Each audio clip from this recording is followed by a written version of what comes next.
Assalamualaikum warahmatullahi wabarakatuh.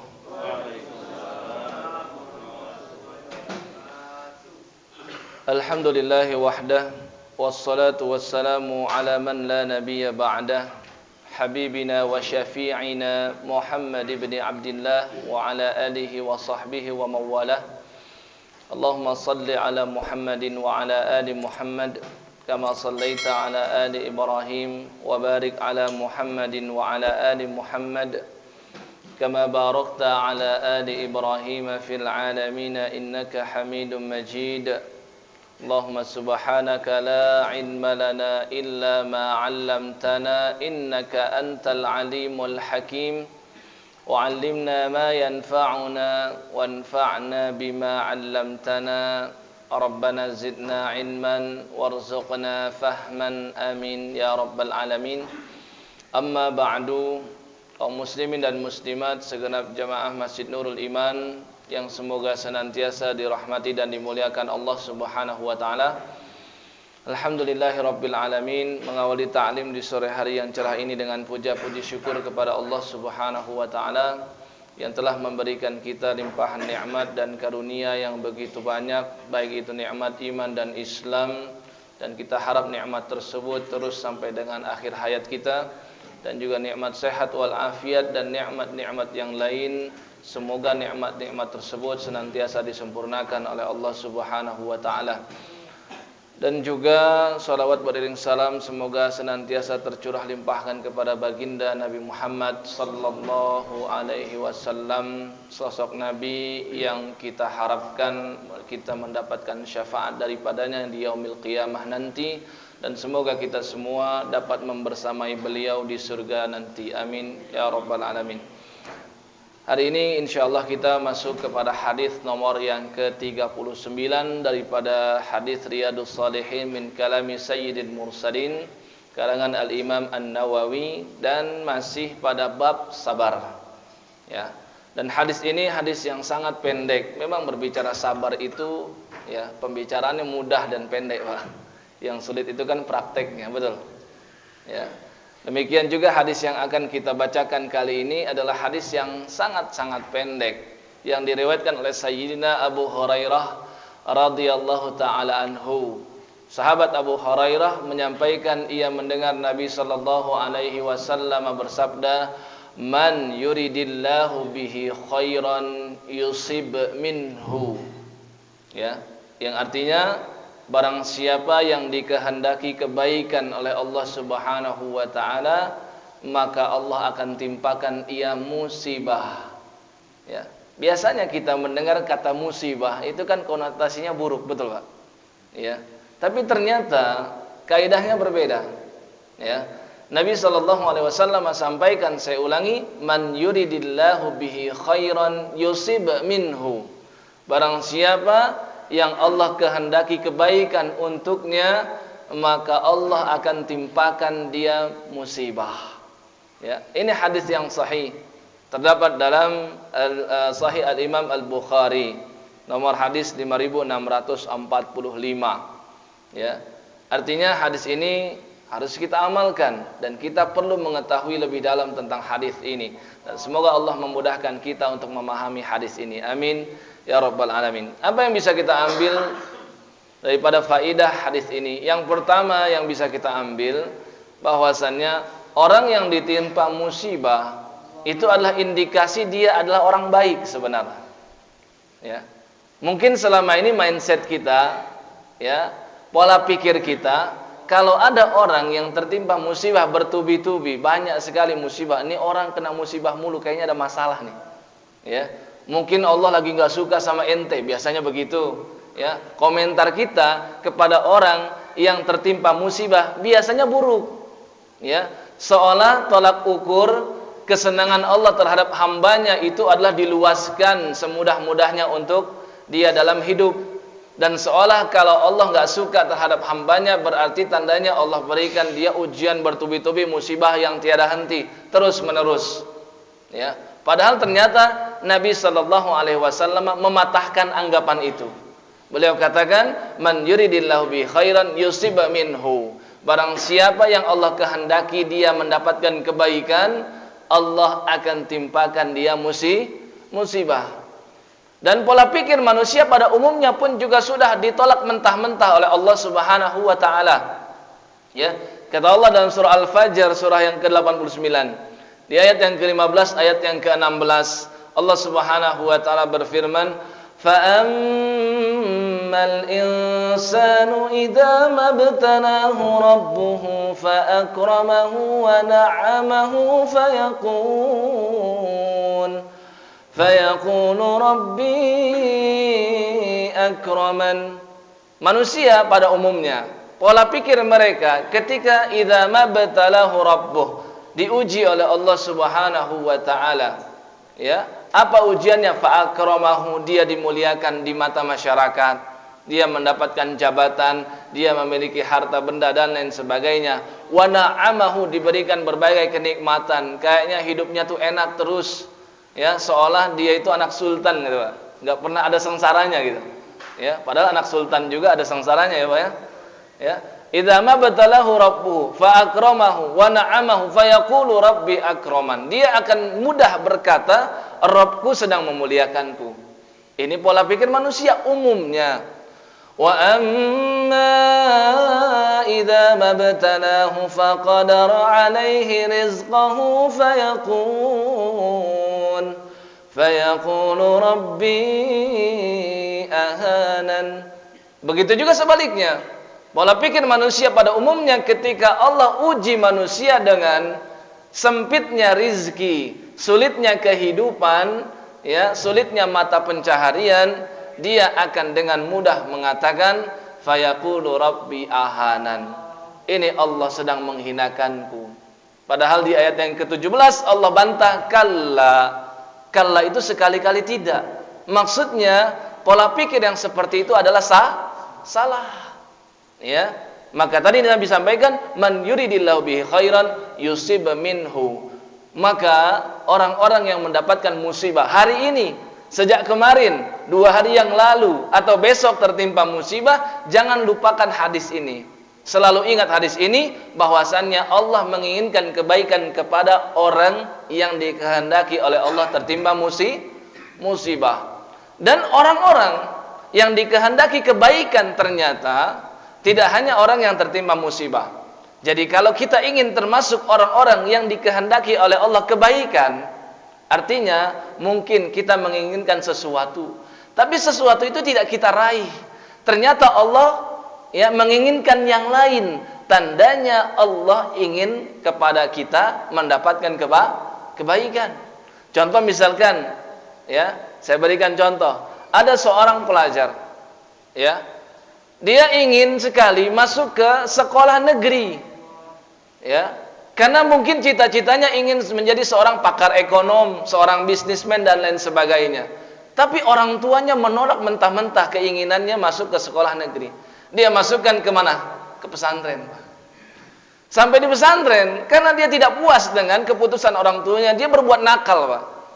Sampai berlalu sekian tahun, ternyata dia betah di pesantren karena sebab teman-temannya yang sama-sama nakal. Ya. Kemudian orang tuanya menginginkan dia misalkan masuk ke jurusan agama. Kelak orang tuanya ingin supaya anak ini menjadi seorang ulama misalkan. Tapi ternyata karena kenakalan anak ini dan tidak menerima keputusan orang tuanya, maka dengan perbuatan nakalnya tersebut terus-menerus sampai akhirnya ketika masuk di sekolah menengah, dia memilih jurusan anak-anak nakal. Misalkan kita ambil contoh jurusan IPS. Ya, biasanya kan jurusan IPS itu anak-anak yang nggak punya masa depan, katanya begitu. Ya, padahal dia di pesantren jurusannya tidak mengambil jurusan agama, tapi jurusan umum IPS. Sampai akhirnya di akhir, ya, akhir tahun ketiga, kelas 3 SMA, dia ternyata mendapatkan beasiswa dari sekolah tinggi ekonomi, ya, dikasih tahu mendapatkan beasiswa, dan ini hanya 5 orang terpilih saja dan dia termasuk di dalamnya. Sampai akhirnya dia sudah ditetapkan mendapatkan beasiswa secara penuh, nggak perlu bayar, dia tidak perlu mencari universitas lain, sekolah lain, Ternyata setelah sekian bulan ditetapkan oleh universitas tersebut, sekolah tinggi tersebut, dari 5 orang hanya dipilih 1 orang saja. Ya, dan dia tidak termasuk, maka gagal hidupnya. Betul, Pak? Ya. Apakah Allah menginginkan kebaikan pada orang ini? Ternyata Allah menginginkan kebaikan pada orang ini. Bagaimana kisah berikutnya? Dia mencoba untuk masuk misalkan ke STAN, sekolah tinggi akuntansi. Ya. Qadarullah, harusnya dia masuk ujian dengan kartu ujian, ternyata kartu ujiannya hilang. Yang menghilangkan kawannya lagi. Wah, itu dia merasa kayaknya itu hidup tuh udah nggak ada artinya gitu, Pak. Biasanya anak-anak umur segini kan begitu, Pak, ya. Ya, umur-umur remaja. Ternyata tiba-tiba dia ya mendengar kabar ada ujian untuk masuk ke sekolah yang ada di Timur Tengah. Ya, iseng-iseng berhadiah, ngikut temennya, ya, ikut tes dengan pengalaman yang pas-pasan, dengan wawasan juga yang pas-pasan, di tes bahasa Arab seadanya ternyata dia bisa, dan alhamdulillah ada beberapa ayat Quran yang bisa dia baca dan dia setorkan hafalan kepada pengujinya. Qadarullah, dia berhasil masuk. Ya, dan orang ini ternyata setelah beberapa tahun lamanya, dan saya kenal dengan orang ini, sekarang menjadi seorang ustaz. Ya, menjadi seorang yang paham dengan agama. Kata Nabi sallallahu alaihi wasallam, "Man yuridillahu bihi khairan yufaqihu fid din." Barang siapa yang Allah kehendaki kebaikan pada seseorang, maka Allah akan berikan kefahaman agama padanya. Ya, ini salah satu contoh. Ada beberapa orang-orang yang diinginkan kebaikan oleh Allah, salah satunya orang yang ditimpa musibah, dan yang kedua tadi adalah orang yang diberikan kefahaman terhadap agama. Ya. Siapa lagi misalkan orang yang berakhlak baik. Kata Nabi sallallahu alaihi wasallam, "Man yuridillahu bihi khairan." Jadi kalimatnya itu man yuridillahu bihi khairan. Barang siapa yang Allah kehendaki kebaikan untuknya, dia mendapatkan kebaikan dari Allah. Tadi dia ditimpa musibah. Yang kedua tadi siapa?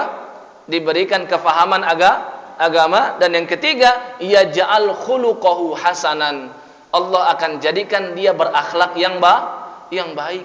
Jadi kalau ada orang yang berakhlak baik, sesungguhnya dia sedang dikehendaki oleh Allah kebaikan. Ya. Ada lagi misalkan Nabi sallallahu alaihi wasallam bersabda, "Man yuridillahu bi khairan." Sama kalimat awalnya. Barang siapa yang dikehendaki kebaikan oleh Allah Subhanahu wa taala, min arabin aw ajamin adkhalahu alaihim. Allah akan masukkan dia ke dalam golongan salafus salih. Apa maksudnya? Ya. Jadi kisah hadis ini keluar dari lisan Nabi sallallahu alaihi wasallam yang suci.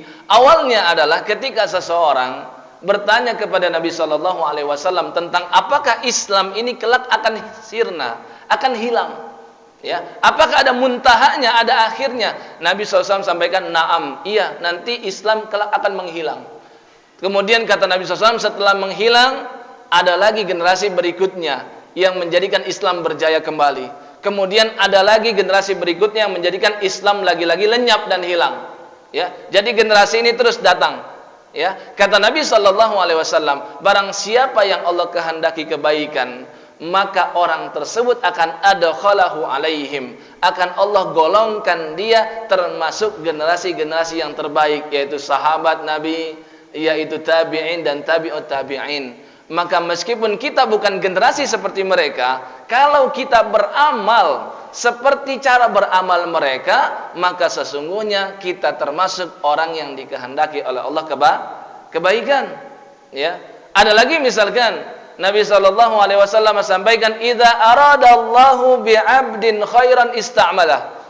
Nah, ini sedikit berbeda. Kalau man yuridillah itu menggunakan fi'il mudhari, kata kerja yang saat ini dan yang akan datang. Sekarang menggunakan arada, kata kerja yang lampau yang menunjukkan ketetapan. Idza aradallahu bi'abdin khairan ista'malah. Kalau Allah sudah menetapkan kebaikan pada seseorang, ista'malah, Allah akan pergunakan dia. Maka para sahabat bingung, apa yang dimaksud Allah mempergunakan hambanya? Maka Nabi sallallahu alaihi wasallam bersabda, yuwaffiquhu li'amalin salihin qabla al-maut.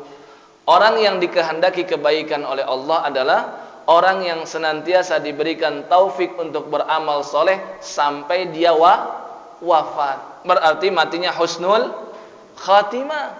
Ya, tadi sudah berapa itu? Sudah 4. Ada lagi nggak? Ada lagi. Ya, orang yang ternyata dihukum oleh Allah Subhanahu wa taala di dunia karena perbuatan kriminalnya, maka sesungguhnya Allah sedang menghendaki kebaikan untuk dia. Dibandingkan dibiarkan hukumannya tidak ditegakkan di dunia, kemudian ditegakkan di mana? Di akhirat. Maka hukuman di akhirat jauh lebih berat, jauh lebih buruk. Maka Nabi sallallahu alaihi wasallam sampaikan, "Idza aradallahu bi'abdihil khair, ajjala lahul 'uqubah." Allah kalau menghendaki kebaikan pada hambanya, maka Allah akan mempercepat hukuman untuk dia di dunia. Ya, pernah dengar ada sahabat Nabi sallallahu alaihi wasallam yang bernama Ma'iz al-Aslami, sahabat Nabi yang berzina, yang seandainya kalau dia ingin dia tutupi zina tersebut, maka sesungguhnya dia tidak akan terkena hukuman rajam dari Nabi sallallahu alaihi wasallam. Ya, dia datang kepada Nabi sallallahu alaihi wasallam mengaku bahwasanya dirinya telah berzina. Nabi sallallahu alaihi wasallam tidak percaya begitu saja, maka Nabi perintahkan sahabatnya untuk apa? Untuk ngecek. Coba cium bau mulutnya. Boleh jadi dia ngomong ngigo karena mungkin sedang mabuk. Kalau orang mabuk itu kan asal ngomong. Ternyata sahabat Nabi mengatakan, "Tidak ya Rasul, dia tidak sedang mabuk." Maka orang itu bersikeras mengatakan lagi, "Ya Rasul, saya telah berzina." Nabi berpaling ke kanan, dia datang ke kanan. Nabi berpaling ke kiri, dia datang ke kiri. Nabi berpaling ke belakang, dia balik muter ke belakang dan dia tekankan, "Ya Nabi, saya berzina." Nabi masih katakan apa? "La'allaka qabbaltaha." Mungkin kamu nggak sampai zina, mungkin kamu cuma mencium perempuan itu. Ya, Nabi ingin berikan tawaran supaya dia tidak dihukum. Boleh jadi dengan itu dia akan menarik kembali ucapannya dan mengatakan, "Ya Nabi, saya nggak jadi," gitu. Kalau seandainya tidak jadi, maka tidak akan Nabi tegakkan hukuman tersebut. Tapi dia masih bersikeras betul. Saking ingin apa Pak? Ingin ya perbuatan dosanya itu diselesaikan di mana? Di dunia. Tandanya Allah menginginkan kebaikan untuk orang tersebut. Maka sampai Nabi tawarkan, "Mungkin kamu cuman menciumnya." Ya Rasul, enggak. "Mungkin kamu cuma la'allata gomastaha," kamu cuma meraba-rabanya. Ya Rasul, enggak. "La'allaka," mungkin kamu cuma sekedar ngapain? Kata dia apa? Ya Rasul, betul-betul aku lakukan seperti ya timbaan air masuk ke dalam sumur. Baru akhirnya Nabi tegakkan hukuman tersebut. Dan Nabi tegaskan kepada para sahabatnya, ini orang bertaubat, taubatnya diterima. Seandainya taubat ini untuk seluruh manusia yang ada di bumi, maka akan mencukupinya. Ya, artinya Allah menghendaki kebaikan pada orang tersebut. Maka orang-orang yang melakukan kezoliman, kemudian kezoliman tersebut tidak terungkap, pengadilan dunia tidak bisa menghukum dia, gak usah khawatir. Ya, maka sesungguhnya Allah justru menginginkan keburukan untuk orang tersebut karena nanti dia akan merasakan pengadilan yang jauh lebih hebat, hukuman yang jauh lebih berat, yaitu di neraka. Wal a'yazu billah, semoga kita terlindung dari hal tersebut. Ya, ada lagi misalkan orang yang diluaskan kesabarannya. Ini termasuk orang yang dikehendaki kebaikan oleh Allah Subhanahu wa taala. Nabi sallallahu alaihi wasallam bersabda, "Wa ma u'tiya ahadun 'ata'an khairan wa awsa'a minas sabr." Ya, tidaklah seorang hamba Allah diberikan kebaikan yang paling banyak manfaatnya, yang paling luas manfaatnya, melainkan kebaikan tersebut adalah pemberian berupa kesabaran. Ya. Saya tanya nih Pak, pernah nggak kita sebagai orang tua, ya, anak kita misalkan disakiti oleh anak lain, ya, luka Pak, diisengin, ditimbuk batu, kita sebagai orang tua pengennya apa Pak? Balas kan? Tapi pernah nggak tiba-tiba ketika rasa ingin membalas itu datang, nggak lama tiba-tiba kita mengatakan, "Ah udahlah, udah terjadi juga, ya udahlah sabar aja nak ya, udahlah insya Allah kamu dengan sabar ini dapat pahala." Pernah nggak kita begitu Pak? Maka sesungguhnya Allah sedang menginginkan kebaikan kepada kita. Padahal sebenarnya setiap luka yang kita raih dari orang lain, kezaliman yang kita dapat dari orang lain, kita berhak untuk membalas. Kata Allah Subhanahu wa taala dalam surah Asy-Syura, surah yang ke-42 ayat 40, wa jazaa'u sayyi'atin sayyi'atun mithluha. Dan balasan dari perbuatan buruk adalah dia dikenakan perbuatan buruk yang semisal. Surah Al-Maidah ayat 45, wa katabna 'alaihim fiha anna an-nafsa bin-nafsi, nyawa dibayar dengan nyawa, wal 'aina bil 'aini, mata dibayar dengan mata, wal anfa bil anfi, hidung dibayar dengan hidung, ya. Kemudian apa lagi? Wal uzuna bil uzun, telinga dibayar dengan telinga, ya, wasidna wisinni, dan gigi dibayar gigi, wal juruha qisas. Setiap luka itu boleh kita balas dengan luka yang semisal, ya. Tapi kata Allah tadi di ayat yang ke-40, wa jazaa'u sayyi'atin sayyi'atun misluha faman 'afa wa aslaha fa ajruhu 'ala Allah.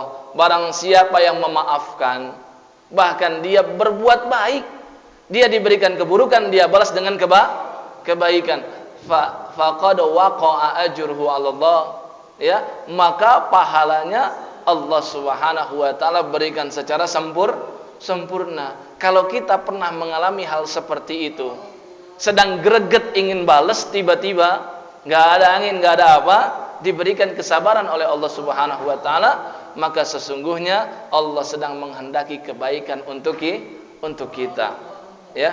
Kemudian apalagi yang bisa kita ambil faidah daripada hadis ini? Hadis ini menunjukkan bahwasannya semua ketentuan Allah, ya, itu adalah baik. Dilihat dari berbagai sisi dan aspek. Kalau kita memandang sesuatu ini buruk, sesungguhnya karena daya pandang kita terbatas. Sudut pandang kita saat itu hanya satu, ya. Padahal boleh jadi sebenarnya ini kebaikan bagi dia.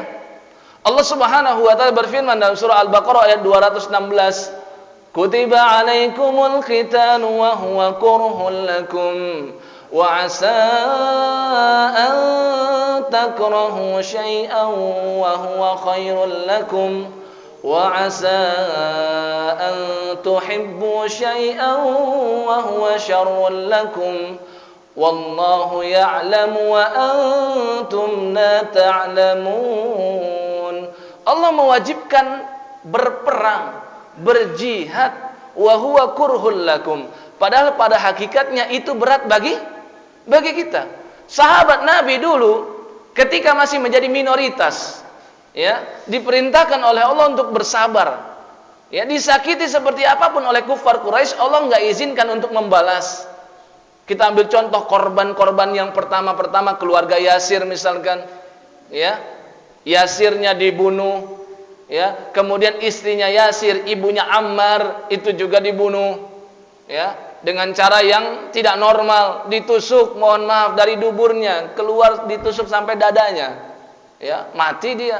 Syahidah yang pertama, wanita yang pertama kali mati syahid, ya. Kemudian setelah berlalu beberapa tahun sampai ke Madinah, uzina lil ladzina yuqataluna bi annahum zulimu, Allah turunkan ayat, orang-orang yang telah dizolimi selama ini diberikan izin untuk membalas. Maka di situ ada syariat berperang, berjihad. Kemudian Allah turunkan kewajiban untuk berjihad. Maka sebagian sahabat ada yang merasa berat, ya, meninggalkan anak, meninggalkan istri, berkorban nyawa, berkorban harta. Ini kan enggak mudah, Pak. Maka kata Allah, wa asa an takrahu syai'an wa huwa khairun lakum. Boleh jadi dalam pandangan kamu itu enggak bagus, tapi dalam pandangan Allah itu baik, ya. Boleh jadi kamu menyukai sesuatu, dalam pandangan Allah justru itu adalah keburukan. Maka setiap ketentuan Allah kepada kita yang saat ini kita rasakan, bersabarlah. Boleh jadi sebenarnya kalau kita bersabar, beberapa saat kemudian ada kebaikan yang bisa kita raih. Berapa banyak, Pak, orang yang sukses dalam perniagaannya, menjadi seorang bisnismen besar, ternyata diawali dari apa? Bangkrut terlebih dahulu, mengalami kerugian yang tidak kecil, puluhan juta, ratusan juta, bahkan ada orang yang terkena misalkan apa? Hutang riba miliaran. Dia bertaubat kepada Allah, sekarang keuntungan omsetnya miliaran, dibalik oleh Allah Subhanahu wa taala. Inilah yang dimaksud dalam sudut pandang kita jelek, boleh jadi dalam sudut pandang Allah itu baik. Bukankah Allah Subhanahu wa taala turunkan, Innal ladzina ja'u bil ifki usbatum minkum la tahsabuhu syarran lakum bal huwa khairul lakum likulli imri'in minhum maktasaba minal itsm. Tentang Sayyidah Aisyah, wanita yang paling mulia, Pak, istri Nabi sallallahu alaihi wasallam, dituduh melakukan zina. Yang menuduh adalah orang munafik. Saat itu banyak kaum muslimin yang merasa apa, Pak? Merasa jatuh betul. Bagaimana tidak jatuh? Istri Nabi dikatakan berzina dan semua orang membicarakan seolah ini menjadi kebenaran, padahal sebenarnya ini adalah kebohongan, berita hoax. Ya, ini hoax yang terburuk ini, menuduh istri Nabi berzina. Maka Allah sampaikan, innal ladzina ja'u bil ifki usbatum minkum. Yang nyebarin berita-berita hoax seperti itu adalah usbatum minkum, termasuk kelompok kalian. La tahsabuhu syarran lakum. Jangan kalian kira ini adalah keburukan bagi kalian. Bal huwa khairun lakum. Justru Allah ingin meninggikan derajatnya Sayyidah Aisyah dengan ujian tersebut. Justru Allah dengan ujian itu ingin menjadikan apa? Kaum muslimin menjadi tahu siapa-siapa orang munafik yang sebenarnya, yang awalnya mereka adalah musuh dalam selimut tidak kelihatan. Tapi ketika mereka bicarakan dan ketahuan, justru menjadi nampak siapa musuh dalam selimut sebenarnya.